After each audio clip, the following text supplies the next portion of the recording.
Hello friends, welcome back to my channel সুরভিস কুকিংয়ে আপনাদের সবাইকে ওয়েলকাম করছি।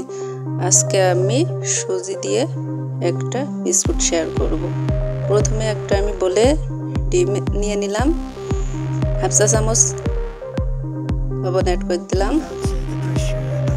1 কাপ চিনি অ্যাড করে দিলাম। এবার খুব ভালো করে মিশিয়ে নিতে হবে, চিনিটা যেন ভালোভাবে গলে যায়।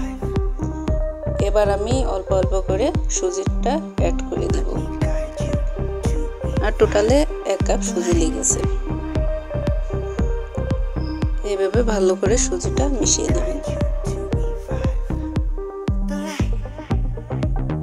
দেখুন ঘনত্ব এমন হবে, এমন ঘনত্ব রেখে আপনারা মিশিয়ে নেবেন। এবার আমি 30 মিনিটের জন্য ঢেকে রাখলাম। 30 মিনিট হয়ে গিয়েছে, দেখুন ফুলে কতটা হয়েছে।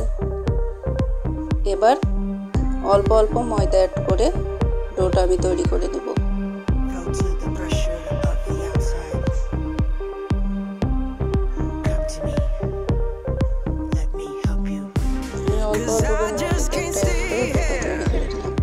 আমার টোটাল 1 কাপ ময়দা লেগেছে।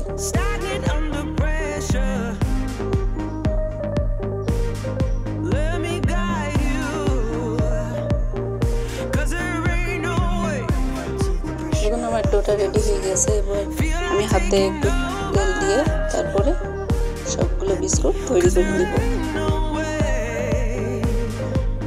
এইভাবে গোল গোল করে শেপটা করে সবগুলো বিস্কুট তৈরি করে নেবেন। আর সবগুলো হয়ে গেছে। এবার প্যানে তেল গরম করে আমি ভেজে নেব। মাঝারি আছে তেলটা গরম করবেন, না হলে বেশি পুড়ে যাবে। এবার এক এক করে সবগুলো আমি দিয়ে দিচ্ছি। আর ভিডিওটা যে যেখান থেকে দেখছেন অবশ্যই সাবস্ক্রাইব করবেন, লাইক কমেন্ট শেয়ার করে দেবেন ফ্রেন্ডস এবং ফ্যামিলির মাঝে। আমার এক পিঠ লাল লাল করে ভাজা হয়ে গেছে। এবার আমি আরেক সাইড উল্টিয়ে ভেজে নেব। খুব ভালো করে এভাবে উল্টে পাল্টে ভেজে নেবেন, তাহলে বিস্কুটটা মচমচে হবে। আমি আবারও আরেকটু উল্টে দিচ্ছি।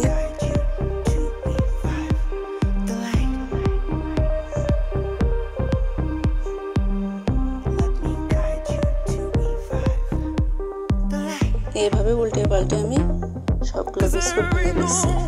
এই বিস্কুটটা খেতে জাস্ট অসাধারণ হয়, আপনারা অবশ্যই বাসায় ট্রাই করে দেখবেন।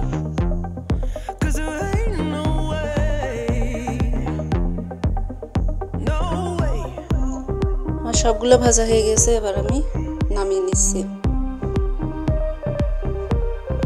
দেখুন বিস্কুটটা দেখতে কি সুন্দর হয়েছে, এটা খেতেও অসাধারণ লাগে।